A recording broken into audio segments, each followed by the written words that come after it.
예, 성공모 신부님은 제가 같이 이런 자리에 서니까 감회가 새롭다 이런 말 하시는데, 제가 이제 구원에 담당하고 있을 때 성경장을 계속 이렇게 진행을 했었죠. 그래서 그 캐나다, 북가주, 또 서울에서 서강대에서 계속 했는데, 제가 항상 이런 식으로 했었어요. 앞에 나와서 이야기하고 좀 더 성심을 강요하고. 예. 그래서 여기 와서 이렇게 하니까 참 진짜 감회가 새롭네요. 예.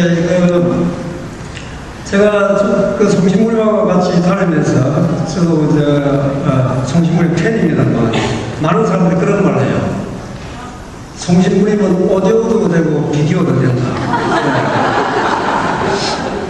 그러면서 저한테는 언급을 하나도 안 했습니다. 저는 오디오도 안 되고 비디오도 안 됩니다. 예. 하여튼 성심물이 이게 한국에서 지금 서강대학교 신학대학원에서 교수 신부님으로 계시기 때문에 학기를 피해서 우리가 방학 때만 서강대학교 여름방학, 겨울방학 때만 해외로 나와가지고 이제 강의를 하시죠. 작년에까지는 북가주에서 샌프란시스코, 글랜드, 산호세를 해가지고 이렇게 해가지고 북가주에서 3년 과정을 마쳤고, 올해 제가 아그네 성당을 보면서 제가 그냥 막무가내로 모셨어요. 네, 그래서 또 신부님도 기꺼이 응해주셨고, 그래서 우리 아들은 좋은 기회가 되었습니다. 잠시 말씀드리면, 과정에 대해서 말씀드리면, 좀 이따가 성경작 그 내용에 대해서는 신부님께서 말씀해 주시겠습니다만, 학기제로 그 운영이 됩니다. 그리고 뭐냐면 지금부터 1학기가 되는 거예요. 금, 토, 일 3일간 1학기가 되는 겁니다. 그리고 내년 1월달이 그러니까 한국에서 서강대학교 겨울방학 때 보시면 그 2학기, 그렇게 가지고 전 과정이 6학기로 해가지고 3년 과정으로 끝나는 그런 과정입니다. 혹시 여러분들 중에서 나는 그러면 이번에 하루만 듣고 싶은데 안 될까? 괜찮습니다. 하지만 수료증은 3년 전 과정 하시되 3번 이상 결석하지 않은 사람이에요. 그러니까 3번, 4번 결석한 사람은 수료증을 갖다가 들을 수도 없고, 3년, 6학기 과정을 3번까지는 괜찮다는 거죠.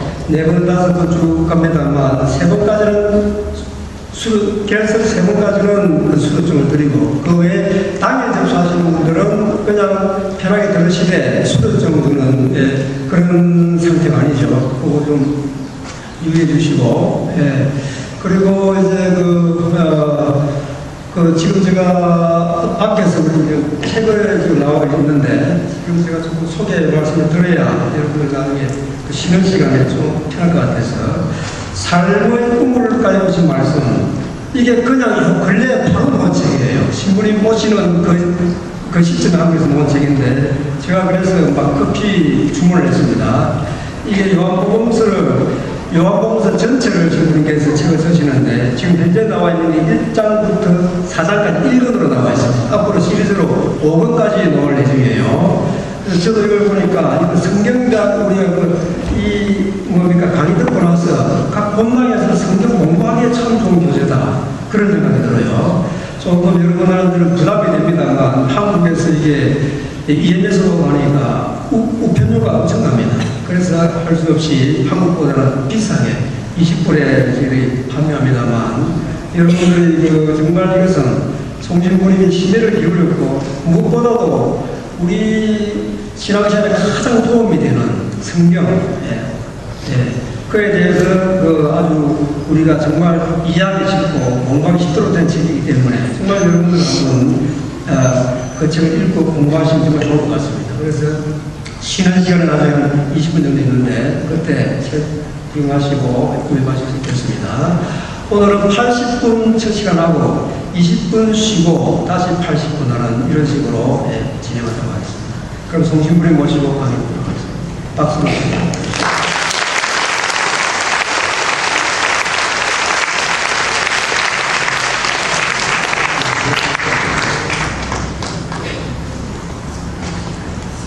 안녕하세요.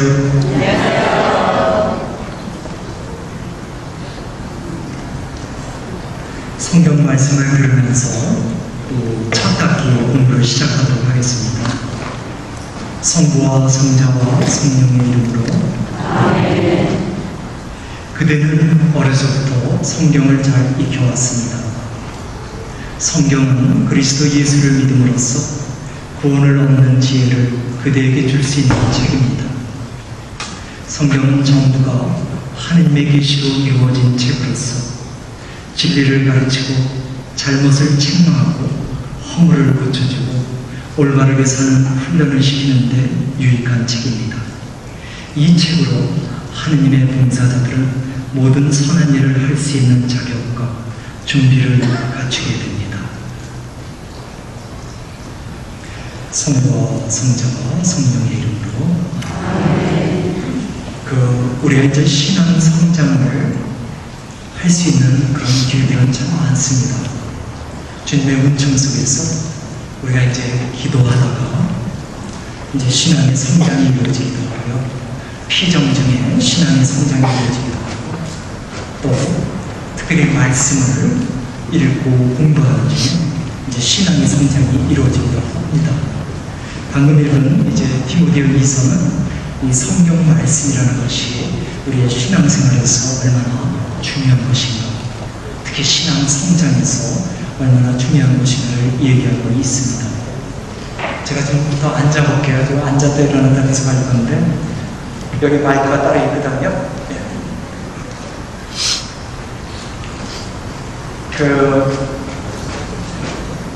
왈레스라는 사람이 있습니다.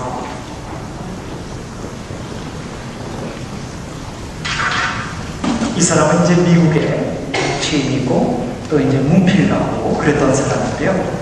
이 사람은 이제 무신론자로서 그 그리스도의 신앙을 갖고 있는 사람들에 대해서 아주 적대적인 마음을 갖고 있는 사람들이죠.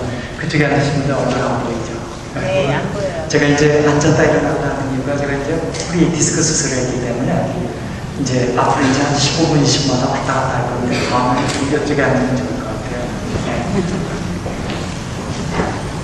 뒤에 왈레스는 이제 신앙을 가진 사람들이 좀 싫었습니다. 신이 존재하지 않는다고 믿는데 신 앞에 너무나 이제 이상한 것을 근데 이제 왈레스의 친구 중에 한 사람도 역시 무신론자였어요. 알았어. 이 사람은 이제 사업가였는데 제법 돈이 많았죠. 그래서 둘이 의기투합을 해서 이 그리스도가 존재한다는 것이 그리스도가 신이라는 사실이 얼마나 허무맹랑한 사실인가를 이제 만방에 드러내려고 했습니다. 그래서 이제 친구가, 사업가인 친구가 왈레스에게 모든 필요한 방법을 대고 왈레스는 이제 이 그리스도의 허구성을 이제 파헤치기로 했고요. 왈레스 자신이 이제 문필가였기 때문에, 작가였기 때문에 이제 그런 능력이 있었던 사람이죠. 그래서 그는 우선 이 그리스도의 허구성을 파헤치기 위해서 성경을 읽기 시작했습니다. 그러니까 성경을 읽게 된 동기는 순수한 마음으로 읽은 건 아니죠. 아무튼 성경을 샅샅이 읽으면서 이제 얼마나 허무맹랑한 종교인가를 얘기하려고 했는데 그가 성경을 이렇게 읽는 가운데 이제 하나님을, 예수님을 믿게 됩니다. 그래서 그리스도를 공격하기 위해서 그가 준비했던 자료들이 나중에 오히려 신앙 고백의 자료를 쓰이게 되죠. 그래서 나오는 소설이 바로 여러분들 아시는지 모르겠어요. 배너입니다. 그리고 나중에 배너가 영화로 나옵니다. 이 말씀을 왜 드리는가 하면 그 말씀을 우리가 읽게 될 때 말씀 앞에서 도전을 받게 되고 좋은 의미에서 도전을 받게 되고 이제 우리 안에 신앙의 문이 열리게 되고 또 이제 신앙이 성장하게 됩니다. 그래서 여러분들이 지금 이 말씀 앞에 이렇게 앉아있다는 것이 은총의 시간을 이제 갖게 된다는 그런 시간이라는 걸 저는 얘기하고 싶은 거죠. 성경대학은 이제 이미 최대재 본당주님께서 말씀했지만 6학기로 이루어집니다. 그래서 첫 학기하고 두 번째 학기, 첫 학기하고 두 번째 학기는 이제 마르코, 마테오, 루카 복음을 공감복이라고 해요. 이제 공간복음과 유기되는 게 이제 반대라기보다는 구분되는 게 이제 요한복음이죠. 그래서 첫 학기는 공간복음에서 본 예수님의 생을 공부하고요. 두 번째 학기도 마찬가지입니다. 그래서 예수님의 생애를 이 두 학기 공부하고, 그 다음에 세 번째, 네 번째 학기는 이제 사도행전하고, 그 다음에 바오로서관, 이 두 개를 같이 해서 바오로서관 7개의 편지와 사도행전 이렇게 같이 해서 초대교회에 대해서 공부합니다. 초대교회. 그러니까 우리 지금은 이제 예수님의 생애를 공부하는데 공부합니다. 그리고 세 번째, 네 번째 학기는 이제 초대교회를 사도행전과 바오로서관에 공부하고, 다섯 번째, 여섯 번째 학기는 이제 요한복음을 통해서 예수님의 생애를 다시 공부할 겁니다. 근데 이제 나중에 왜 요한복음을 따로 공부하는지는 이제 공부할 때 저절로 느끼게 됩니다. 그래서 이런 식으로 할 것이고요. 사실 공부가 이루어지려면 이제 뒤에서 수고하는 분들이 참 많습니다. 물론 이 성경대학을 지금 주최하시는 본당주님이 수고가 크고요. 또 직접적으로 실무자들도 굉장히 수고가 많습니다. 출석 체크를 해야 되는데요. 그러니까 이렇게 세 번 모임에 세 번 중에 한 번 빠지면, 이제 한 번 이상 빠지면 이제 나중에 수료증이 안 나가는데, 이제 그런 출석 체크하는 분들 다 있고요. 그리고 안내하시는 분들도 있고, 그래서 모든 분들, 그리고 사무회장님께 진심으로 감사드리죠. 예. 그리고 이 자리에는 먼 곳에서 오신 분들도 있다고 들었습니다. 그래서 샌디에고에서 오신 분들도 있고, 뭐 샌프란시스코에서 오신 분들도 있다고 했는데 감사드리고요. 그리고 또 가까이에 있다고 해서 사실 올 수 있는 건 아닙니다. 그래서 여러분들 하루 종일 피곤한 가운데 사셨는데, 그래도 말씀 앞에서 쉬고 싶고 말씀을 통해서 위로받고 싶어서 오신 바로 이곳에서 오신 여러분들에게도 감사드리고 싶고요. 예. 이제 지금부터 우리는 이제 마르코, 마테오, 루카복음을 갖고 예수님의 생애를 공부할 텐데요. 사실 공부라는 단어는 제가 그렇게 좋아하는 단어는 아닙니다. 이 주입식의 공부가 되고 싶지는 않고요. 단순히 지식을 전달하는 그런 식으로 공부가 돼서는 안 된다고 보기 때문에요. 그래서 제가 이제 학문적으로 충분히 논의를 거친 그 내용을 갖고, 그 내용이 실제 우리 신자들에게 어떻게 도움이 되는가, 이런 차원에서 강의를 할 겁니다. 그래서 그냥 편안하게 들으시면서 성찰의 시간이라고 보셔도 되고요. 뭐 피정이라는 단어를 쓰셔도 되고요. 3일 동안 피정한다고 생각해도 되고요. 그러니까 많은 것들이 이 80분 정말 많은 것들이 이제 여기서 나올 텐데, 모든 것들을 다 내 안에 담아야 될 이유는 없습니다. 편안하게 들으시면서 그것이 나의 신앙 삶에, 아니면 우리 공동체 신앙 삶에 어떻게 적용될 수 있는가를 질문하시고, 또 나중에 따로 시간을 내서 숙고하는 그런 시간을 가지면 좋을 것 같아요. 그리고 수료증을 타는 게 목적이 아니기 때문에, 정말 삶이 바빠서 또 중요하게 해야 될 일이기 때문에 3일 내내 못 온다 하더라도, 하루만 온다 하더라도 언제든지 와서 들으면 도움이 될 수 있는 그런 강의를 제가 하려고 할 겁니다. 그래서 꼭 3일을 와야만 의미가 있다, 보람이 있다, 그렇지 않을 겁니다. 하여튼 30분을 와서 듣는다 하더라도 내 안의 신앙을 다시 한번 보며 어떤 성찰의 시간이 되는 그런 자리가 될 거라고 생각합니다. 아무튼 제가 이 강의 3일 동안 하면서 바라는 것이 뭔가, 우리가 정말 예수님을 사랑하고 그 예수님을 좀 닮을 수 있는 그런 시간이 되면 얼마나 좋을까. 이제 그런 지향, 목적을 갖고 저는 이제 강의를 하려고 합니다. 여러분들 그 유인물, 오늘은 유인물이 아직 안 나갔죠. 이제 내일부터는 유인물이 나갈 텐데, 이제 유인물을 받게 되면 이 강의 전체 제목이 이런 식으로 되어 있을 겁니다. 예수님을 더 잘 따르기 위해서. 그리고는 두 제목이 공간복음서의 학문적, 영성적 일기를 통해서. 그러니까 이 성령 대학이 궁극적으로 추구하는 것은 예수님을 더 잘 따르기 위해서, 그리고 그분의 모습을 우리 안에 형성시키기 위해서입니다. 그래서 제가 시를 하나 읽어볼게요. 우리 인간들의 스승이 되신 그분의 바람은 단순합니다. 우리가 그분을 닮는 겁니다. 그분의 눈길을 담고, 그분의 기운을 담고, 그분의 마음을 담고, 그분의 발걸음을 담는 것입니다. 그분의 길이 바로 우리의 길입니다. 스승의 길이 바로 나 제자의 길입니다. 이제 제가 왜 성경 공부가 필요한지를 좀 설명하겠습니다. 지금은 아직 서론인데요. 먼저 씁쓸한 오늘날의 현실에 대해서 얘기하겠습니다. 과거에는 신자들이 죽으면 관 속에 이제 세 가지를 갖고 갑니다. 묵주와 십자가, 보상과 성경책이죠. 오늘날 신자들이 죽게 되면 두 가지만 갖고 갑니다. 묵주와 십자가, 보상. 본인이 늘 묵주기도 드릴 때 사용한 묵주와 늘 바라다보며 기도할 때 경배했던 십자가, 보상은 관 속에 갖고 가는데, 성경책은 이 관 속에 갖고 가지 못해요. 왜냐면 오늘날 신자들이 성경을 읽기는 읽는데 매일 이사책이죠. 얇은 거.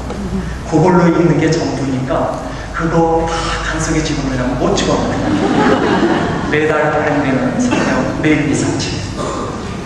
매일 이사책이 유용합니다. 사실 매일 이사책이 실제적으로 미사를 드릴 때 상당히 도움이 됩니다.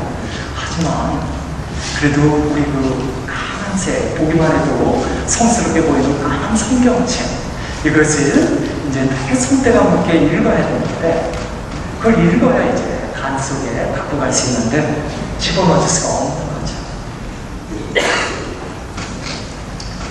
우리가 이제 신앙생활에 열심히 한다고 해서 꼭 성경을 많이 하는 것은 아닙니다. 한 번은 이제 그리스도의 신앙을 갖고 있는 대학생들에게 성경 지식을 테스트했었는데요. 참 경악스러울 정도의 대답이 나왔어요. 한번 들어보세요. 십계명은 그분께서, 예수님께서 올리브 동산에서 죽었다. 예수님은 로마에서 태어났다. 예수님의 어머니 이름은 가브리엘이다. 예수님은 오순절날 홍해에서 요한에게 세례를 받았다. 예수님은 삼손의 배반에 의해서 십자가에 못 박혀 죽었는데 그분이 못 박힌 장소는 베틀레헴이다. 이거 제가 이렇게 막 재미있게 하다가 꾸민 얘기 아닙니다. 모세오경을 순서대로 적은 학생이 거의 없었습니다. 사복음서를 순서대로 적은 학생도 많지 않았고요. 이 말씀을 드리는 이유는 우리가 이제 열심히 신앙생활 하지만 그렇다고 해서 성경을 많이 알고 있다는 소리는 아니라는 거죠. 근데 성경을 모르게 되면 지장이 있는가? 사실 지장이 많죠. 지장이 많습니다. 우선 좀 하나하나 얘기해 보죠. 성경은 우리 영혼의 양식이거든요. 이것은 예수님께서 그렇게 얘기했습니다. 사람은 빵만으로 살지 않고 하느님 입에서 나오는 말씀으로 삽니다. 이 말씀이라는 것이 우선 성경을 얘기합니다. 그래서 우리가 이 목숨을 부지하려면 음식을 먹어야 되는 것처럼 우리 영혼이 생기를 유지하려면 생명의 말씀을 먹어야 되거든요. 근데 우리가 신앙생활 열심히 한다고 하지만 성경을 읽지는 않습니다. 그 말은 뭐냐면 우리 영혼 안에 음식이 전혀 공급되지 않는다는 뜻이거든요. 그렇게 되면 아무래도 쉽게 지치고 쉽게 상처받고 그리고 삶에서 열정과 활력을 쉽게 잃게 되죠. 그야말로 용을 쓰면서 신앙생활 하지만 내 안에서 있는 에너지를 진을 빼는 식의 신앙생활이 되기 쉽습니다. 이스라엘 백성들이 매일 아침에 만나를 거둬들인 것처럼 우리가 할 수 있으면 아침에 생명의 음식, 성경 말씀, 이 영혼의 음식을 먹어야 하루를 살아갈 수 있는 힘을 얻게 되거든요. 그래서 우선 성경을 모른다는 것은 성경을 읽지 않는 것은 영혼의 음식을 먹지 못한다는 것입니다. 그 다음에 두 번째로는 참 중요합니다. 우리가 그분을 잘 모르게 됩니다. 우리가 열심히 주일날 미사에 참석하고 신문이 강론 듣고 나름대로 이제 예수님을 알고 있다고 생각하지만 더 깊이 그분을 알아가는 그런 기회를 잃게 됩니다. 우리는 아는 만큼 보게 됩니다. 그리고 보는 만큼 이해를 하게 되고요. 또 애정을 갖게 되고요. 그것이 그림이든 음악이든 아니면 어떤 고정물이든 다 사람이든 다 마찬가지입니다. 우리가 보고 있는 그 그림에 대해서 우리가 많이 알면 아는 만큼 우리는 그 앞에서 음미하면서 감동하면서 머물러 있게 되지만 실제 미술관에 갔을 때 할 수 없이 데이트 장소가 미술관이라 따라온 사람은 빨리 가고 싶죠. 그림을 봐도 잘 모르니까 어떤 사람들 보면 휙 지나갑니다. 그 말은 그림을 잘 모른다는 소리거든요. 모르기 때문에 가슴에 오지 않는 것이죠. 지금 제가 그림을 예를 들었지만 그게 뭐든지 마찬가지인데 예수님에도 마찬가지입니다. 우리가 그분에 대해서 많이 알면 아는 만큼 우리 안에서 사랑이 생겨납니다. 지금부터 우리는 이제 3일 동안 예수님의 탄생과 그 다음에 알려져 있지 않은 그분의 성장 과정, 그리고 그분의 공생활 시작, 그리고 그분의 제자 부르심, 그리고 그분의 기적 행위, 아마 3일 동안 여기까지 공부할 것 같아요. 그러면서 이제 예수님에 대해서 많이 알게 될 겁니다. 하지만 아는 것보다 더 귀한 것은 그분을 알면서 우리 안에 어느새 사랑이 더 커져 있다는 겁니다. 아는 만큼 우리는 사랑하게 됩니다. 그러니까 우리 나름대로 그분을 사랑한다고 하지만 우리가 지금 현재 사랑하는 수준에서 더 깊어지기 위해서는 알미 필연적이라는 겁니다. 그래서 많이 알면 많이 할수록 그분을 더 깊이 열렬히 사랑하게 된다는 것이죠. 그러니까 왜 신앙생활을 성경을 안 읽고 하는 것은 문제일까? 지금 설명하는데 하나만 더 얘기할게요. 우리가 성경을 하나가 아니라 두 개를 좀 얘기하겠습니다. 우리가 이제 성경을 읽는 것과 성경을 공부하는 건 좀 다릅니다. 지금 저는 여러분들에게 성경 읽기를 강조하고 있습니다. 그러니까 매일같이 영혼의 음식, 영혼의 양식인 성경을 읽자. 근데 성경을 읽는 것과 지금 우리들이 하고 있는 성경 공부는 다릅니다. 성경 공부는요. 어떤 분들은 성경 공부에 대해서 조금 의문을 갖습니다. 성경이라는 것은 하느님의 말씀, 진리의 말씀인데 어떻게 이런 것들을 공부를 통해서 습득한단 말인가? 내가 경건한 마음을 갖고 그 말씀을 기도의 마음을 갖고 읽으면서 족한 것이 아닌가? 근데 이제 문제가 뭐냐면 우리가 성경을 읽으면서 올바르게 이해하지 못하는 경우가 있습니다. 그러니까 성경 공부 없이는 올바르게 이해할 수 없는 것들이 사실 자주 등장하죠. 제가 처음부터 뭐 성경을 많이 한 건 아니죠. 어렸을 때부터 신앙생활을 했지만 부끄럽지만 성경을 저는 읽어본 것이 사실 뭐 군대 말년에, 그러니까 제 나이 24살 때 처음 읽어봤거든요. 예. 그러니까 이제 성경 잘 모르는 사람이었죠. 수도원에 들어갔을 때도 성경을 제대로 읽은 적은 없었습니다. 저희 예수회는 이제 수도원에 들어오게 되면 6개월 후에 이제 한 달 피정을 시킵니다. 제가 한 달 피정을 할 때 성경에 대해서 잘 모를 때 성경을 읽기는 읽지만 한 번은 이제 예수님께서 예루살렘에 들어가서 그 이제 재물의 쓰임 짐승을 받는 사람들과 환전상들을 쫓아내는 그런 장면이 있죠. 그 장면을 제가 이제 묵상하게 됐는데 피정을 이제 이끌어 가시는 수련장 장님이 그 장면을 묵상하게 됐는데 좀 묵상을 할 수가 없었습니다. 왜냐하면 제 생각에는 환전상이라면 돈을 벌어도 하루 종일 우리가 앉아서 돈을 벌어도 얼마 못 버는 사람들일 텐데 그 돈 바꿔서 얼마나 수익을 올린다. 근데 왜 예수님께서 그런 사람들을 쫓아냈을까?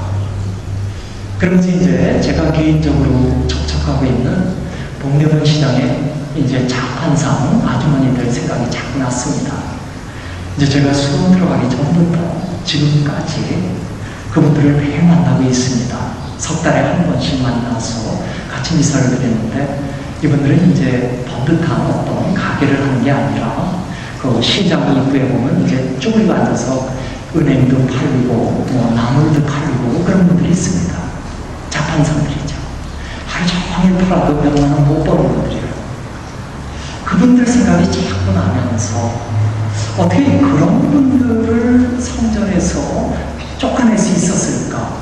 그러니까 이제 제가 성경 지식이 없을 때 얘기입니다. 그렇게 되니까 이제 기도하면서 선하신 예수님이라고 얘기하는데 과연 그게 옳은 아닌가? 예수님의 그 선에 대해서 질문을 던졌습니다. 그러니까 우리가 이제 성경을 읽을 때 올바른 지식이 없게 되면 이제 이런 식의 혼란과 질문을 던질 수 있다는 것이죠. 그래서 공부가 필요하다는 얘기를 지금 하는 겁니다. 세속세계에서도 마찬가지예요. 올바른 지식이 없으면 우리 좀 엉뚱한 행동들을 하죠. 어떤 사람이 처음으로 스테이크 집에 들어갔습니다. 스테이크를 전문으로 하는 레스토랑이에요. 종업원이 와서 주문을 받습니다. 스테이크를 어떻게 원하십니까? 근데 그 질문의 의도를 몰라요. 이 사람이 처음 들어왔기 때문에. 그래서 이렇게 대답했습니다. 잘해주세요. 뭘 잘해달라는 걸까요? 그러니까 완전히 구워드릴까요? 좀 중간으로 구워드릴까요? 이런 질문인데 잘해주세요. 만일 우리가 몰라서 저지르는 실수 중에 하나가 특히 이제 식당이나 사무실 가면 흔히 발견하게 되는 성경 말씀 하나 있습니다. 그게 뭐냐면 너의 시작은 미약하였으나 너의 나중은 심히 창대하리라. 이 성경 구절을 우리 많이 봅니다. 사실 액자에다가 이 말씀을 걸어놓는 그 가게 주인의 심정은 우리가 충분히 이해합니다. 수많은 가게가 있는데 정말 잘 돼야 될 텐데 이렇게 기본적으로 투자한 것을 다 날리고 이제 손푸는 일은 없어야 되는데, 그러니까 주님의 은총 속에서 사업이 번창하기를 간절히 바라는 거죠. 하지만 이 말이 하느님의 말씀은 아닙니다. 기하는 하느님의 말씀, 그분의 축복의 말씀을 이렇게 이제 액자에다 넣어서 걸어야 될 텐데, 이 말은 누군가 하면 욥기에서 그 우리 의로운 욥이라고 하잖아요. 욥기에서 욥이 너무너무 고통을 겪고 있을 때 욥의 친구인 발다시 한 말이 있어. 발다시 그래요. 너가 이렇게 고통을 겪고 있는 것은 너에게 감춰진 죄가 있어서다. 만약 네가 감춰진 죄가 없다면 너가 의식하지 못하는 죄일 거다.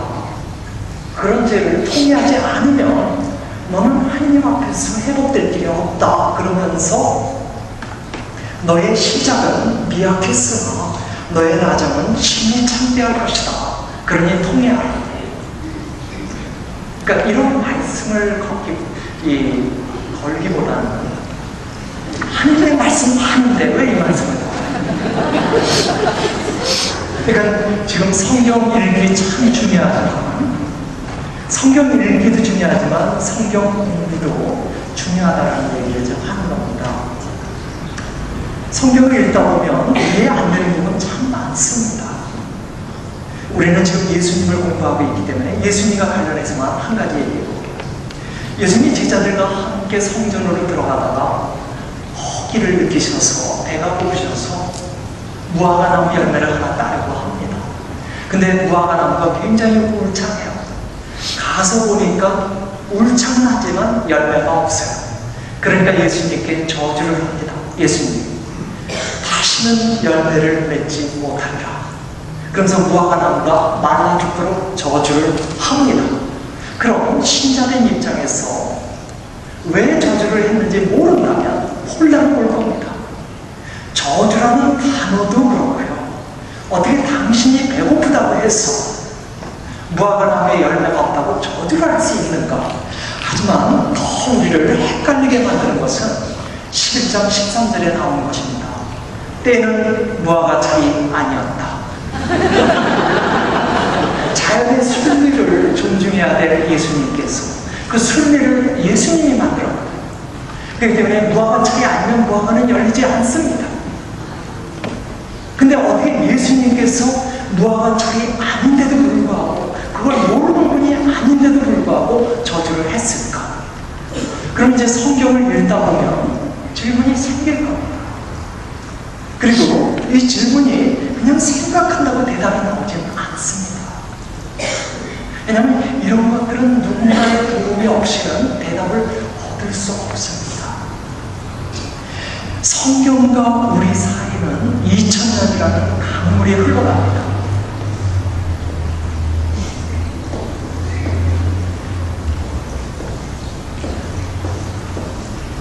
성경이 쓰여질 때 그 당시의 문화, 그 당시의 역사, 그 당시의 삶의 자리가 오늘날 우리와 다릅니다.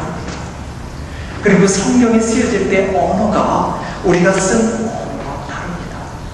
그렇기 때문에 어쩔 수 없이 우리가 성경을 읽다 보면 이해할 수 없는 부분들이 많습니다.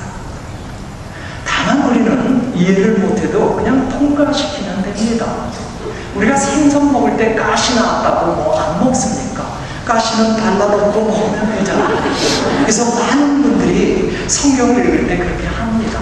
그렇기 때문에 좀 혼란스러운 부분들이 있기는 하지만 그냥 통과하다 보면 어느새 익숙해집니다.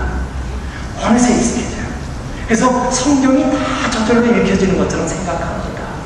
사실은 걸리는 부분들이 계속 있었거든요. 조금만 질문하면 걸리는 부분들이 있는데요. 이런 부분들을 이제 성서학자들이 이제 2000년의 그 강물을 건널 수 있게 다리를 놔주는 겁니다. 그 다리를 놔주기 때문에 성경 공부가 어느 정도는 필요하다는 것이죠. 어느 정도로 필요할까? 사실은 너무나 필요합니다. 우리 교단이 다른 개신교 형제자매들은 매일같이 성경을 붙들고 있죠. 그것은 성경을 읽는 것만이 아니라 이제 공동체가 전체를 해서 성경을 공부합니다. 모두가 인정할 수밖에 없지만 그들의 신앙은 살아있죠. 사실은 우리가 공부해야 됩니다. 그래서 공동체 차원에서 공부해야 되고요. 개인적으로 일기가 있어야 되고요. 그래서 지금 간단하게나마 왜 우리가 성경대학이라는 곳에 와서 공부를 하는가? 너무 필요한 것이다. 이 얘기를 하고 싶은 거죠. 그럼 이제 예수님의 탄생, 이제 부분을 들어가려고 합니다. 우리는 이제 복음서를 통해서 예수님의 탄생 이야기부터 공부할 텐데요. 아까도 말씀드렸지만 복음서 안에는 공간 복음서도 있고 요한 복음서도 있다고 얘기했습니다. 모든 복음서가 기록된 목적이 분명합니다. 복음서는 정기물은 아닙니다. 우리 어렸을 때 안중근 정기, 이순신 정기, 아니면 아브라함 링컨의 정기 읽었어요. 그런 것처럼 복음서도 예수님의 정기 이렇게 생각할 수 있지만 그렇지는 않습니다. 복음서는 예수님을 향한 신앙 고백책입니다. 신앙 고백책은 정기하고는 좀 다릅니다. 예수님의 그 정기를 바탕으로 해서, 그러니까 예수님의 역사적인 삶을 바탕으로 해서 우리의 신앙을 함께 고백하는 겁니다. 그 요한복음서 20장 31절에 보면 이 복음서 저자가 왜 복음서를 기록했는지 이유를 분명하게 밝혀주는데 한번 들어보세요. 이 복음서를 기록한 것은 여러분이 예수님은 그리스도요 하느님의 아드님이심을 믿고 또 믿어서 그분의 이름으로 생명을 얻게 하기 위해서입니다. 그러니까 왜 요한복음서를 기록했는가 하면 우리가 믿고 또 믿어서 그래서 우리가 생명을 누리기 위해서. 근데 이게 모든 복음서의 똑같은 목적입니다. 신자된 우리들이 왜 복음서를 읽는가? 믿고 또 믿어서. 이게 뭐겠습니까? 믿음의 성장입니다. 그러니까 예수님의 생애에 대한 신앙 고백인 복음서를 읽으면서 그래서 우리가 믿고 또 믿어서, 그러니까 끊임없이 믿음의 성장을 이제 한다는 것이고요. 그럼으로써 어떻게 되는가? 영원한 생명을 살아가기 위해서요. 영원한 생명을 살아가기 위해서. 그러니까 그분과 함께 살아가기 위해서. 생명과 함께 살아가기 위해서. 그러니까 영원한 생명이라는 것은 우리가 이제 하늘나라에서 누리는 영원한 생명은 물론이고요. 그분과 함께 생명을 살아가기 위해서라는 것이죠. 이 복음서 작성연대 그냥 참조로 말씀드릴게요. 복음서 작성연대가 어떻게 되냐면 가장 먼저 기록된 게 마르코복음입니다. 그래서 마르코복음이 67년에서 대충 70년입니다. 그래서 웬만하면 우리는 강의 때 마르코복음을 자주 얘기할 겁니다. 왜냐하면 마르코복음이 출발 복음서고 이 마르코복음을 보면서 참조해서 마테오와 루카가 이 복음서를 기록했습니다. 마테오와 루카가 그게 언제냐면 80년에서 85년 정도 사이로 봅니다. 그리고 요한복음은 이제 또 10년 뒤인데 90년에서 95년입니다. 그럼 이제 예수님의 탄생 이야기를 얘기하는데요. 마르코복음에 없습니다. 마르코복음에는 예수님 탄생 이야기가 없어요. 루카복음과 마테오복음이 있습니다. 그래서 우선 우리 루카복음을 보면서 예수님 탄생에 대해서 공부하도록 하겠습니다. 제가 공부를 한다고 쓰지만 이 공부가 사실은 이제 우리 안에 신앙 성찰, 필경이라는 의미로 들으시면 됩니다. 세계 역사에서 가장 획기적인 사건이 있었다면 가장 획기적인 사건 뭘 뽑으시겠습니까? 각 사람마다 좀 다르게 얘기할 것 같아요. 각자의 관심사항에 따라서 각자의 전공에 따라서 대답이 좀 다를 것 같아요. 가장 획기적인 사건, 어떤 분은 불의 발견, 어떤 분은 자동차 발명, 어떤 분은 비행기 발명, 어떤 분은 컴퓨터나 인터넷 발명. 그런가 하면 우주 탐사를 얘기하는 분도 있고요. 아니면 정신적 세계에서 불란성의 혁명, 아니면 신들의 발견, 이런 것들 얘기할 수 있습니다. 지금 언급한 것들을 하나같이 인류 역사에서 획기적인 사건들이죠. 하지만 우리 신자들에게 있어서 가장 획기적인 사건은, 세계적인 사건은 예수 그리스도의 탄생입니다. 하느님이신, 하느님의 아들이신 예수님께서 이 세상에 태어난 것, 이것보다 가장 획기적인 사건은 우리에게는 없습니다. 근데 꼭 우리한테만 그런 것 같지는 않아요. 신앙이 있든지 없든지 많은 사람들이 예수님의 탄생을 획기적인 사건으로 인정하는 것 같아요. 우선 우리 달력이 예수님의 탄생과 함께 바뀌었습니다. 우리가 흔히 얘기하는 기원자, 기원, 영어로는 BC, 그리고 AD죠. BC를 우리는 기원전이라고 얘기하는데 Before Christ, 그렇죠? 그리스도교 탄생 이전, BC.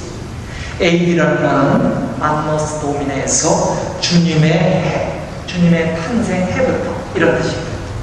그러니까 예수님의 탄생을 기점으로 그 이전의 해가 기원 전이고요. 예수님 탄생 이후가 기원 후고요. 이것을 공사문과에서도 그대로 사용합니다.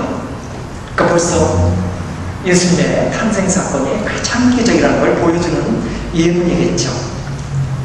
이 인류 역사가 예수님의 탄생을 기점으로 그 전과 후로 나누어지는 것처럼 우리 생도 마찬가지입니다. 우리 생도 세례를 받으면서 세례받기 전과 후로 나눠집니다. 어느 정도로 크게 부모님이 지어주신 이름이 우리 본래 이름이 아닙니다. 우리가 세례받으면서 하느님의 자녀로 태어나는 그 순간에 받는 이름이 본명입니다. 본명이라는 것은 본래 이름. 신앙이 없는 사람들이 보면 웃길 일이죠. 부모가 준 이름이 본래 이름이지 무슨 익숙하지도 않은 안드레아, 수산나, 마리아가 본래 이름입니다. 하지만 우리한테는 그렇습니다. 그분의 자녀로 태어난 그 순간부터가 진짜 생입니다. 그렇기 때문에 그때 받은 이름이 본래 이름 본명입니다. 여러분이 세례받은 지 만약 지금 10년 됐다면 예수님과 함께하는 역사가 지금 10년 된 겁니다. 개인적인 AD 10년입니다. 만약 20년 됐다면 개인적인 차원에서 AD 20년이 되는 것이죠. 이제 예수님의 탄생 장면을 보겠습니다. 먼저 가브리엘 천사가 성모님 찾아가는 장면인데 제가 읽어보겠습니다. 지금 이 보시는 이 성화, 이 성화에 대한 성경 본문이죠. 하느님께서는 천사 가브리엘을 갈릴레아 지방 나자렛이라는 동네로 보내시고 다윗 가문의 요셉이라는 사람과 약혼한 처녀를 찾아가게 하셨다. 그 처녀의 이름은 마리아였다. 천사는 마리아의 집으로 들어가 은총을 가득히 받으니여 기뻐하여라. 주님께서 너와 함께 계신다 하고 인사하였다. 마리아는 몹시 당황하며 도대체 그 인사말이 무슨 뜻일까 곰곰이 헤아렸다. 그러자 천사는 다시 두려워하지 말라 마리아야. 너는 하느님의 은총을 받았다. 이제 아기를 가져와 아들을 낳을 터이니 이름을 예수라 하여라. 그 아기는 위대한 분이 되어 지극히 높으신 하느님의 아들이라 불릴 것이다. 이 말을 듣고 마리아가 이 몸은 처녀입니다. 어떻게 그런 일이 있을 수 있겠습니까? 하자 천사는 이렇게 대답하였다. 성령이 너에게 내려오시고 지극히 높으신 분의 힘이 감싸주실 것이다. 그러므로 태어나실 그 거룩한 아기를 하느님의 아들이라 불리게 될 것이다.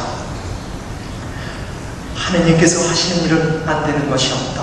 이 말을 들은 마리아는 이 몸은 주님의 종입니다. 지금 말씀하신 그대로 이루어지기를 바랍니다.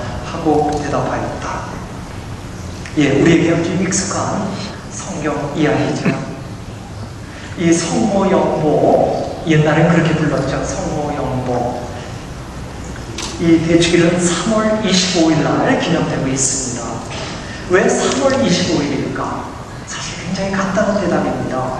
예수님이 12월 25일 날 태어난 거예요. 거기다 불을 빼는 겁니다. 엄마 뱃속에 9달 동안 있었기 때문에. 그래서 불을 빼다 보니까 3월 25일이 이제 성모 영보 대축일이 되는 것이죠. 근데 사실 저는 성모 영보라는 단어를 좋아합니다. 그러니까 성모님께서 하느님의 그 사명을 기쁘게 받아들인 사건. 근데 오늘날은 그렇게 얘기를 안 합니다.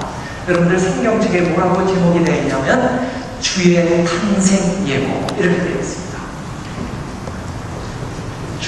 주의 탄생 예고 이렇게 되면 초점이 예수님께 가 있는 거거든요. 예수님께. 물론 예수님께 시선은 가야죠. 하지만 적어도 이 장면에서 우리가 배울 수 있는 건 뭐냐면 그분의 성모님의 신앙입니다. 이 성모님께서 가브리엘 천사를 통해서 부르심을 받을 때 그 부르심 앞에 기꺼이 순종을 합니다.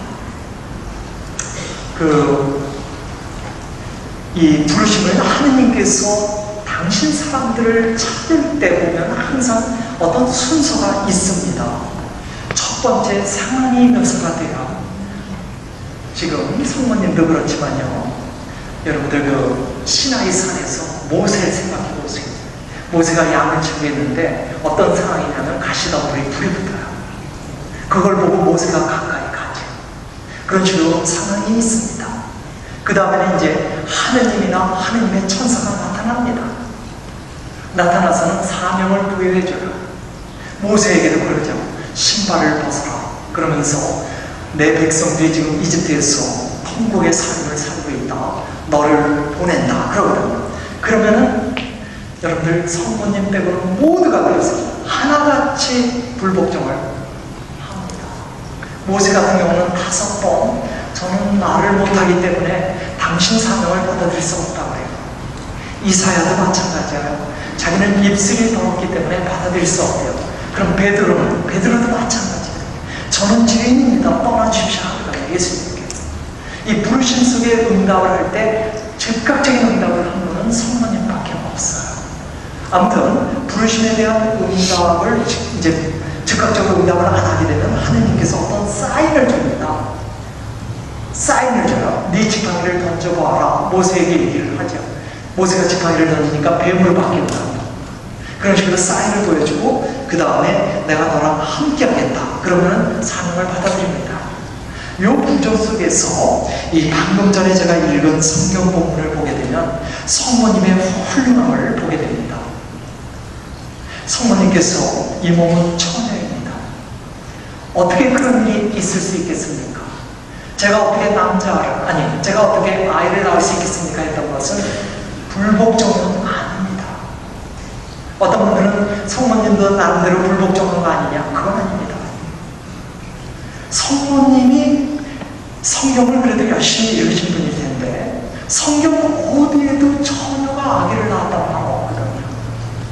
성경을 읽어보면 많은 여성들이 아기를 낳지 못해서 고생을 하지만 나중에 하나님의 음성으로 아기를 낳는 걸 봐요. 사라가 그랬고요. 레베카가 그랬고요. 또 누가 그랬죠? 라헬이 그랬죠. 그렇지만 이 사람들이 다 그래도 부부관계를 통해서 아이를 낳지 그냥 남편 없이 아니면 처녀가 혼자서 아이를 낳는 경우는 없습니다. 그렇기 때문에 그 질문을 던진 겁니다. 제가 약혼자인데 제가 약혼자와 함께 본격적으로 부부 생활을 하게 되면 그때 아기를 낳는다는 뜻입니까?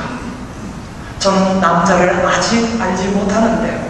어떻게 그런 일이 이루어집니까? 그 질문은 그럼 약혼자와의 이제 부부 생활이 본격적으로 시작되면 제가 아기를 낳는다는 말입니까? 그 질문입니다. 그래서 교부들은 성모님의 이 질문, 저는 아직 남자를 모르는데 이것은 불복종을 하기 위한 말이 아니었다고 봅니다. 성모님께서 저에게 말씀하신 그대로 이루어지기를 바랍니다 했을 때 이게 보통 일은 아니었죠. 우선 성모님이 이런 말을 할 때 꿈속에서 한 거 아닙니다. 가브리엘 천사가 성모님 앞에 나타나서 2번이나 복받은 여인이라 했을 때 성모님이 몹시 당황했습니다. 꿈속에서 당황한 게 아니라 생시에. 그리고 가브리엘 천사가 한 말이 무슨 말인지 이성적으로 곰곰이 헤아렸습니다. 꿈속에서는 헤아리지 못합니다. 그 다음에 깨어있을 때 그런 사명에 대한 이제 하나님의 뜻을 접하고는 기꺼이 응답했다는 겁니다. 그러면 마리아는 자신의 이해가 갖고 오는 결과로 이제 너무 잘합니다. 마리아는 이미 약혼한 사이죠. 그들의 언어로 얘기하면 정원입니다. 이 정원이라는 것은 일단 약혼을 하면 부부라는 뜻입니다. 유다인들은 지금도 그런지 잘 모르겠어요. 예수님 당시에 약혼을 하면 1년간은 약혼자와 함께 살지 않습니다. 1년 후에 이제 약혼자와 본격적으로 함께 삽니다. 하지만 부부로 불립니다. 그래서 1년 동안 약혼기간 동안에 만약 약혼자가 죽게 되면 여자의 경우에는 처녀 가부라고 부릅니다. 남자의 경우에는 총각 호렙이라고 부릅니다. 그 용어가 있습니다. 왜 호렙이라는 단어를 쓰는가 하면 어쨌든 부부이기 때문에. 예. 그래서 성모님께서 성령을 통해서 임신해서 배가 불러온다는 거 아무도 믿어주지 않는다면 성모님은 간음죄를 저지른 거거든요. 약혼자를 따로 두고 누군가와 눈이 맞아서 이제 배가 부르게 된 것입니다. 실제로 성경에 나옵니다.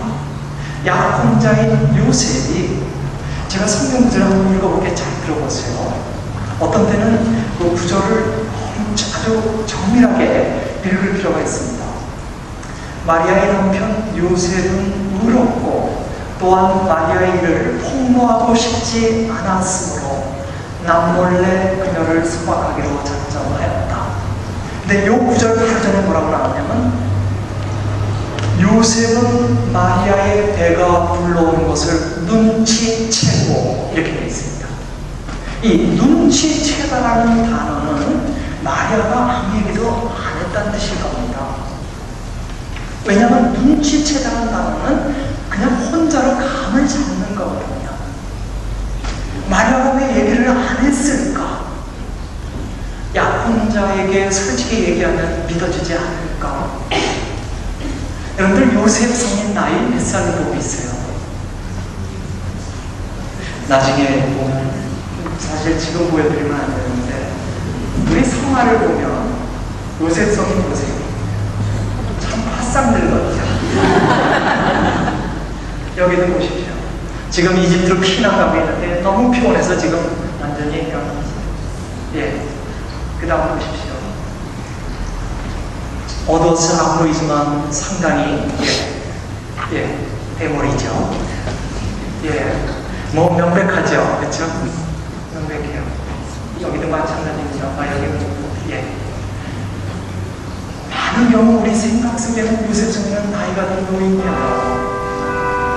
그러니까 생을 정말 달달한 분이기 때문에 마리아가 뭐 임신했다고 해도 정말 받아줄 수 있는 사람을 볼 수 있어요. 성령께서 이제 성령을 통해서 임신했다고 하면 쉽게 받아줄 수 있어요. 근데 실제 요셉 성인의 그 당시 나이는 16에서 18살이었어요. 한참 정력이 끓는 젊은이입니다. 이런 젊은이가 마리아를 깊이 사랑하고 있는데 마리아가 갑자기 와서 자기가 임신을 했다, 성령에 의해서 임신을 했다 하면 요셉이 정말 요셉장이 받아들일 수 있을까? 아무튼 모르겠습니다. 그러니까 요셉성이 우리와 똑같은 인간이기 때문에 헤아려보자는 건데요. 아무튼 이 문자를 보면 알아요. 눈치를 채고. 그러니까 요셉성이 눈치를 챈 겁니다. 그러면서 그래도 요셉성이는 의로운 사람이니까. 여기서 의롭다는 것은 구약성에서 의롭다는 건 자유롭다는 것입니다. 법을 존중은 하지만 법과 함께 사랑을 갖고 있다는 겁니다. 그러니까 약혼자인 그 마리아를 치욕스럽게 만들고 싶지 않았습니다. 그래서 말없이 파혼하려고 하는 거죠. 말없이 파혼한다는 것은 이제 법을 지킨다는 것이죠. 마리아가 저는 주님의 여종입니다, 말씀하신 그대로 이루어지기를 바랍니다 했는데, 만약에 저라면, 제가 마리아라면 우선 예라는 응답을 하기 전에 이런 식의 부탁을 했을 것 같아요.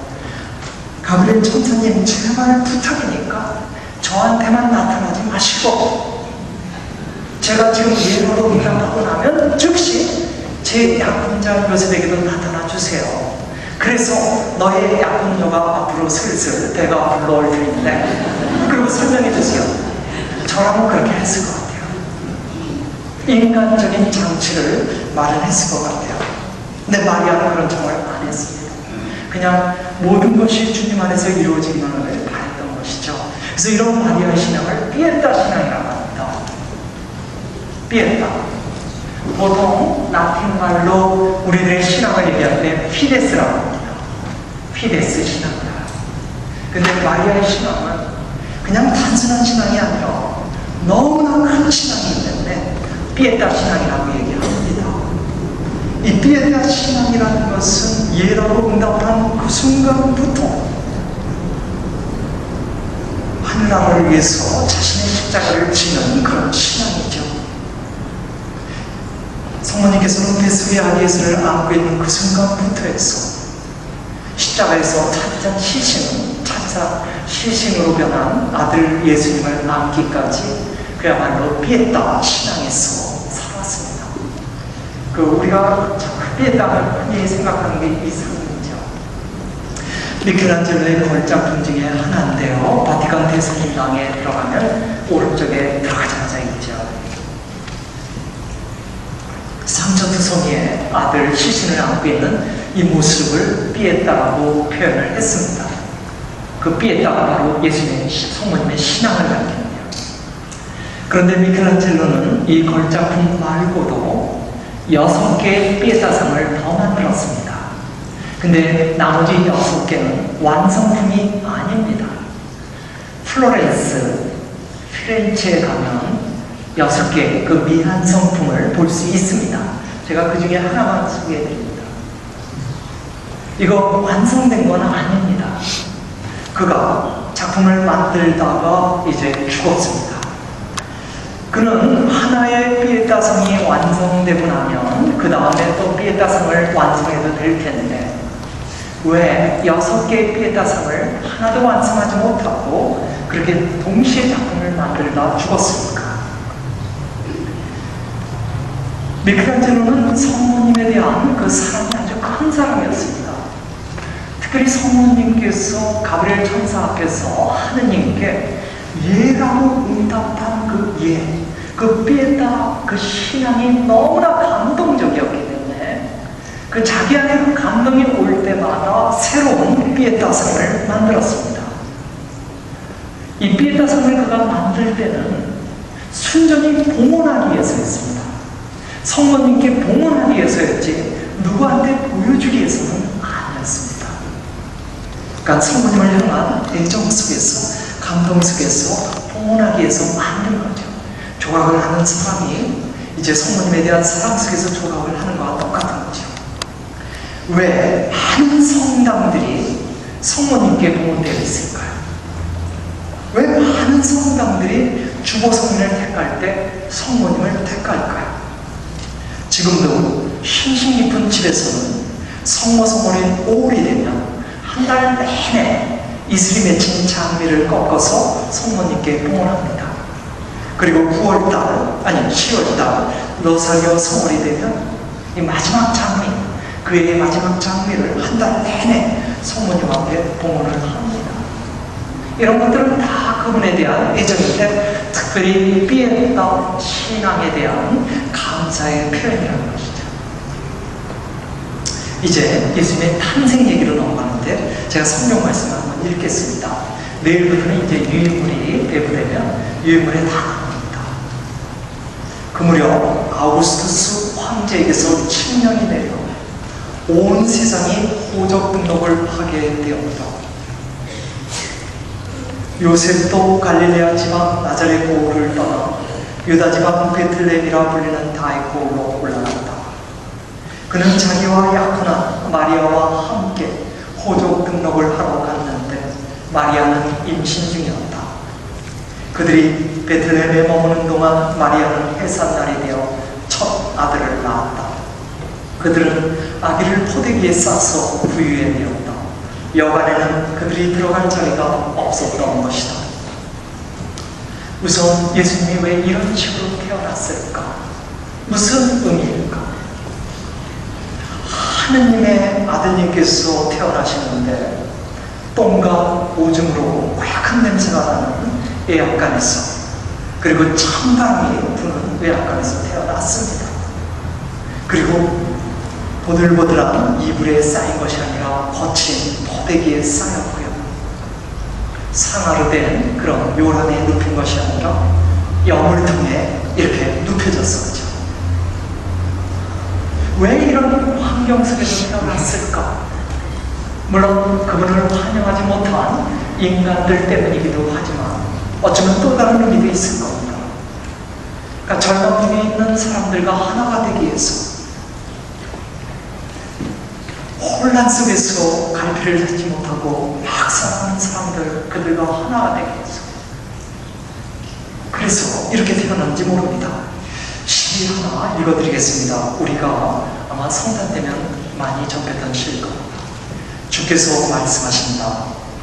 내가 뻘거벗은 채 태어난 것은 너가 자신을 포기하는 것을 알려주기 위해서이고, 내가 가난하게 태어난 것은 너가 나를 유일한 부로 여길 수 있게 하기 위해서이고, 내가 부유해서 태어난 것은 너의 모든 환경이 거룩하다는 것을 알려주기 위해서이고, 내가 어두운 밤에 태어난 것은 너가 어떤 상황에서도 빛을 비추는 나를 믿게 하기 위해서이다.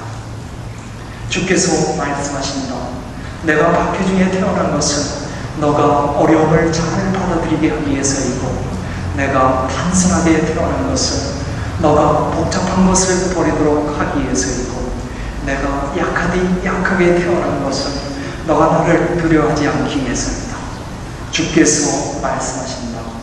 내가 사람으로 태어난 것은 너가 나의 사랑을 의심하지 않게 하기 위해서이고, 내가 인간으로 태어난 것은 너가 하느님이 될 수 있게 하기 위해서이다. 전승에서 하는 얘기입니다. 아기 예수가 태어났던 그 마국간, 아니면 여러분들 성지순례 가시는 굴을 얘기합니다.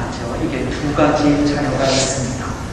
마라곤은 마국간으로 얘기했지만 또 초대교회에서 굴도 얘기하고 있습니다. 아무튼 예수님이 태어났던 그 장소가 어떤 사연이 있었냐면, 인간으로 대접을 받지 못했던 온갖 종류의 사람들이 이곳에서 하룻밤을 보냈다고 합니다.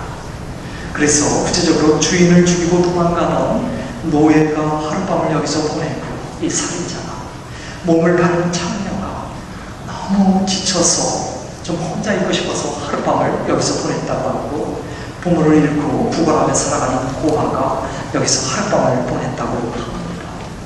바로 그 자리에서 예수님이 태어났던 것이죠. 그런데 이분이 그렇게 태어날 때 우리도 한 몫을 했습니다. 그래서 보면 여관에는 그들이 들어갈 자리가 없었던 것이다. 근데 이제 왜 성경 공부가 필요한가? 이제 여기서 또 한 번 나옵니다. 이제 그리스 원문으로 읽게 되면 어떤 식으로 되어 있냐면요, 카탈루마에는 그들이 들어갈 자리가 없었던 것이다, 이렇게 나옵니다. 그래서 카탈루마라는 단어가 있습니다. 그런데 이 단어는 여관이 아닙니다. 어쩌다가 이제 여관으로 번역됐는데요, 여관이 아닙니다.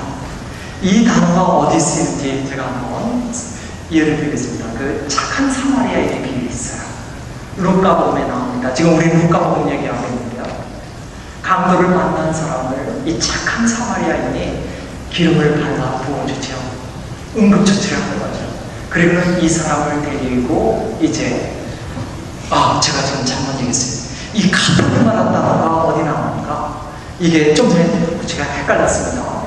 제가 지금 착한 사마리아인의 얘기했죠. 착한 사마리아인이 부상당한 사람을 데리고 여관으로 갔죠. 그때 나오는 단어가 이 단어가 아닙니다. 이 단어가 아니고 판도케입니다. 그러면 이 단어는 어디 나오는가? 예수님께서 파스카 음식을 드시기 전에 두 명의 제자를 불러요. 베드로하고 요한을. 그래서 예루살렘 성전으로 들어가라. 그럼 남자 하나가 물동이를 인도할 것이다. 따라가서 지금 내가 제자들과 함께 파스카 음식을 먹을 방이 어디 있느냐? 요 방입니다. 큰 집을 갖고 있는 그 주인에게 파스카 음식을 먹을 2층 방을 얘기할 때 요 방을 썼습니다. 카탈루마가 무슨 뜻인가? 사랑방입니다. 손님방입니다.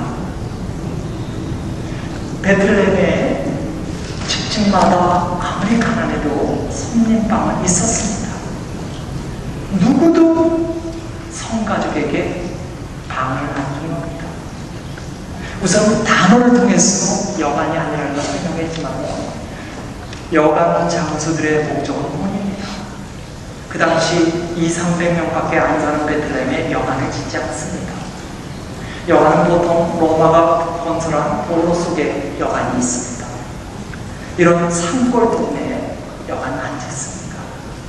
이제 왜 성경 공부가 필요한가 하면, 잘못된 것을 우리는 그냥 알고 있어요. 여관방 주인이 돈을 더 많이 벌고 싶어서 거절한 게 아닙니다. 베들레헴에는 여관이 없습니다. 이제 제가 여관이 없습니다 할 때는 사실 나중에 이제 책이 나오면 다 각주에 나옵니다. 왜 없는지 어떤 학자들이 쭉 얘기하는지요. 그러니까 이제 저는 이 자리에서 그런 학문적인 논의를 하는 시간은 아니고요. 그러니까 손님방을 아무도 안 내준 겁니다. 아무도. 그 다음에 얘기가 달라지는 거예요. 우리를 얘기하는 겁니다. 우리가. 오늘날에도요, 아기 예수가 태어날 자리는 없습니다. 2000년 전에 베들레헴 사람들이 손님방을 내어놓지 않은 것처럼 우리도 내어놓지 않습니다. 한 번은 제가 이 학부생들 앞에 종이를 한 장씩 나눠주고 12월 초였습니다. 제가 칠판에다가 뭐라고 썼냐면 크리스마스라고 썼습니다. 그러면서 지금 칠판에 쓰여진 이 단어 크리스마스를 보면서 여러분들에게 지금 확 올라온 한 가지 생각만 적으라고 했습니다. 그들이 다 적은 거 제가 걷었어요. 걷고 나서 보니까 읽어드립니다. 데이트, 화이트 크리스마스, 성탄 주리, 캐롤송, 선물, 올라이트 파티, 산타클로스. 누구도 예수님의 탄생을 쓰지는 않았습니다. 이게 서강대 학생들입니다. 가톨릭 대학에. 그러니까 첫 번째로 오는 것은 아기 예수는 아닙니다. 사실 그럴 거예요. 오늘날 성탄은 백화점에서부터 시작되지 않습니까? 11월 하순이 되면 백화점 벌써 진열대 지나가는 사람들이 쉽게 보는 진열대 벌써 성탄 세일이라고 팻말이 붙습니다. 12월 24일 길거리에서 아무나 붙들고 이제 곧 크리스마스 이브가 시작되는데 바라는 것이 있습니까? 그럼 예수님을 만나고 싶습니다 하고 대답하는 사람 거의 없습니다. 사랑하는 사람 만나고 싶습니다 뭐 이런 대답 많이 하죠. 예. 예수님이 등장하지는 않을 겁니다. 그래서 그런가요? 크리스마스를 이렇게 표현합니다. 엑스마스. 엑스가 원래는 크리스토스의 약자입니다. 그런데 이제 그냥 크리스토스의 엑스에서 엑스마스인데 참 단어가 씨앗이라고요. 열매를 맺네요. 그러니까 시간 좀 줄이려고 엑스마스 했는데 그야말로 그리스도가 없어졌습니다. 크리스마스. 계속해서 이제 성경 본문 하나 더 읽을게요. 그 구장에는 들에 살면서 밤에 양떼를 지키는 목자들이 있었다. 그런데 주님의 천사가 다가오고 주님의 영광이 그 목자들의 둘레를 비추었다. 그들은 몹시 두려워하였다. 그러자 천사가 그들에게 말하였다. 두려워하지 마라. 보라, 나는 온 백성에게 큰 기쁨이 될 소식을 너희에게 전한다. 오늘 너희를 위하여 다윗 고을에서 구원자가 태어나셨으니 주 그리스도이시다. 너희는 포대기에 쌓여 부유에 누워있는 아기를 보게 될 터인데 그것이 너희를 위한 표징이다. 그때 갑자기 그 천사 곁에 수많은 하늘의 군대가 나타나 하느님을 이렇게 찬미하였다. 지극히 높은 곳에서는 하느님께 영광, 땅에서는 그분 마음에 드는 사람들에게 평안. 첫 번째 조회를 한 사람이 목동들이에요. 그래서 우리는 이제 목동들이 깨어 있었던 사람들을 생각하지만 사실은 아닙니다. 그 당시 가장 깨어 있던 사람들은 바리사이들, 혁명당원들, 그리고 SM파, 꿈나무공동체 수도자들이었습니다. 이들은 이제나 저제나 메시아가 올까 기다리고 있었고, 그렇기 때문에 세례자 요한이 등장했을 때 그대가 메시아다. 예수님께도 너가 메시아다. 메시아는 우리 앞에서 시원하게 얘기하라 질문했었죠. 이 목동들은 오히려 가장 예수님을 탄생을 준비하지 못했던 사람들입니다. 근데 왜 하느님께서 이들에게 제일 먼저 조배의 영광을 줬습니까? 가장 깨어있지 못한 사람들. 왜 이들에게 줬습니까? 이들은 또 소외된 사람들이에요. 목동들은 직업상으로는 죄인들로 분류되어 있었더라고요. 제가 대답은 키에르케고르라는 실존주의 철학자를 통해서 얘기합니다. 지혜스러운 사람들, 깨어있지 못하는 사람들, 갈 길을 모르는 사람들과 하나 되기 위해서는요. 키에르케고르는 이렇게 얘기합니다. 아주 평범하고 별 볼일 없는 가난한 농촌에 한 소녀가 살고 있었어요. 근데 왕이 이제 그 마을을 지나가다가 소녀를 보면서 한눈에 반했습니다. 이 소녀는 왕가의 혈통도 아니고 정식교육을 받은 사람도 아니고 그야말로 허름한 누더기 옷을 걸친 그런 소녀거든요. 근데 이유를 들 수 없습니다. 왕은 이 소녀를 잊을 수가 없었습니다. 지나가면서 그 소녀를 보고 계속 넋을 잃고 봤는데 궁궐에 들어와서도 이 소녀를 잊을 수가 없어요. 상사병이 시작됐습니다. 그래서 대신들과 상의를 했습니다. 그때 대신 중에 하나가 그럼 명령을 내리시죠. 그 처녀를 왕비로 삼아버리죠. 임금님의 명령을 어떻게 거절하겠습니까? 왕의 권한을 갖고 당연히 명령할 수 있죠. 그래서 아내를 삼을 수 있지만 진정으로 그 여성의 사랑을 얻고 싶었기 때문에 왕이 그런 좋은 방법이 아닌데 했습니다. 그러니까 다른 대신이 건의를 합니다. 그럼 단숨에 결정하지 마시고 그 처녀에게 직위를 내리시고 공주처럼 치장을 해주시고 그 다음에 일정 기간 교육을 시킨 다음에 궁궐로 데려와서 왕비를 삼으면 어떨까요? 그러자 왕이 또 고개를 흔들었습니다. 왜냐하면 선물이나 지위 때문에 처음에는 명령 때문이지만 지금은 그 선물 때문에 지위 때문에 특혜 때문에 이제 결혼할 거예요. 그래서 왕이 고민을 거듭하다가 내린 결론은 잠시 동안 왕의 자리를 떠나기로 한 겁니다. 그래서 일정 기간 동안 평민의 옷을 입고 그 마을에 들어가서 자기의 신분을 숨기고 평민의 한 사람이 돼서 살면서, 그러니까 소녀와 같은 옷을 입고 그리고 같은 음식을 먹고 같은 환경 속에서 살면서 그녀의 사랑을 얻어내기로 결심을 한 거죠. 제가 시간이 되면 올리게 하려고 조금만 더 할게요. 한 5분만. 그러니까 사랑이라는 것은 모든 것이 순수하고 자발적인 것인데, 그리고 사랑이라는 것은 하나가 되는 것인데, 이 왕이 왕의 신분에 잠시 놓고 그녀와 하나가 돼서 참 사랑을 얻고 싶어서 그 길을 택했다. 이게 이제 키에르케고르가 했던 말입니다. 그러니까 왜 이 얘기를 하냐면, 이 아기 예수가 목동들에게 제일 먼저 조배할 영광을 주었다는 게 무슨 뜻인가를 설명하기 위해서 그런 겁니다. 근데 이제 저는 이제 좀 우리식으로 설명하고 싶어요. 이 키에르케고르의 이 설명을 좀 더 쉽게. 이것은 제가 꾸며낸 얘기가 아니고 실제 있었던 얘기입니다. 아주 유명한 성형외과 의사가 있어요. 이분에게서 듣게 된 감동적인 사연이죠.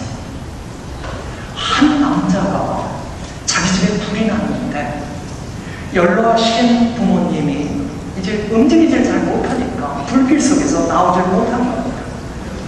그래서 그 부모님을 아버님, 어머님 한 사람씩 이렇게 등에 업어서 나오느라고 두 분을 살리기는 살렸지만 이분이 심하게 얼굴이 일그러졌습니다. 화상을 아주 심하게 입었습니다. 그렇기 때문에 그 거울에 자기 얼굴을 보고 자기 자신이 너무 싫어서 모든 것들을 다 단절하고 방 안에 갇혀서 살았습니다. 그래서 아내에게도 자기 얼굴을 보여주지 않습니다. 문을 닫아걸고 삽니다. 정말 허기가 지면 문만 살짝 열고 음식만 받아서 먹지 아내를 만나지 않습니다. 그러니까 그 아내가 얼마나 마음이 아프겠습니까? 그래서 그 유명하다는 성형외과 의사를 찾아옵니다. 찾아와서 이제 의사 선생님한테 그 사연을 얘기한 거죠. 그랬더니 의사 선생님이 염려하지 마십시오. 제가 당신 남편의 얼굴을 최대한으로 복원시키겠습니다. 또 그런 실력이 저한테 있으니까. 근데 이 여자분이 기뻐하지를 않습니다. 기뻐하지를 않아요. 그러면서 왜 기뻐하지 않는가? 어떤 도움도 남편이 거부하고 있기 때문에 성형수술을 받을 일이 없거든요. 그러면서 이분이 뭐라고 하냐면, 선생님, 제가 지금 선생님을 찾아온 건 그게 아닙니다. 제 얼굴을 남편처럼 좀 일그러주세요. 제가 고통을 좀 나눠 가지면 제 남편이 저를 다시 받아들일지도 모르니까요. 이 성형외과 의사가 충격을 받았습니다. 이 얼짱 몸짱이다 해서 한국이란 나라가 엄청 크세겠는데 남편과 하나가 되기 위해서 하나가 될 수 있는 길을 찾기 위해서 자기 얼굴을 일그러뜨려달라는 거예요. 그래서 이분이 왕진을 직접 갔습니다. 그 유명한 의사가 왕진을 가서 그 남자가 문을 닫아보고 있는 방문을 두들긴 겁니다. 계속 두들기면서 설득을 한 겁니다. 나는 누구이다. 그래도 나는 이 나라에서 알아주는 성형외과 의사입니다. 당신께서 나오지 않으면 제가 당신 아내의 얼굴을 일그러뜨릴 수술을 할 겁니다. 당신 아내가 그런 부탁을 했습니다. 그러니 지금 나오십시오. 옛날의 모습으로 제가 복원시켜드릴 수 있습니다. 이 남편처럼 얼굴을 일그러뜨리고 싶어 했던 그 여자분의 심정이 예수님의 심정이 아닐까. 이분이 마구간에서 비참하게 태어난 것이나 그 당시 죄인으로 취급받고 가장 예수님의 오심을 준비할 수 없었던 그런 죄인들에게 제일 먼저 목동들에게 나타났던 것은 바로 이 부인의 그런 심정이 아니었는가. 우리 삶 안에 들어오기 위해서, 우리의 일그러진 삶 속에 들어오기 위해서. 사실 그렇습니다. 우리가 이제 성경을 계속 공부하면서 보지만 그분이 만났던 사람들은 하나같이 상처받고 신음하는 사람들입니다. 하열병 걸렸던 여자, 태어날 때부터 소변이었던 사람, 가능하다 붙들린 여인, 사람들에게 매국노라고 손가락질 받던 세리들, 밤새 물고기를 잡으려 했지만 한 마리도 못 잡았던 첫째자들, 다 이런 사람들이었습니다. 그분의 탄생 이야기가 바로 그분의 친구들이 누구인가를 얘기하는 것이고 바로 우리들을 얘기하는 것이죠. 예, 지금부터 이제 20분 쉬겠습니다.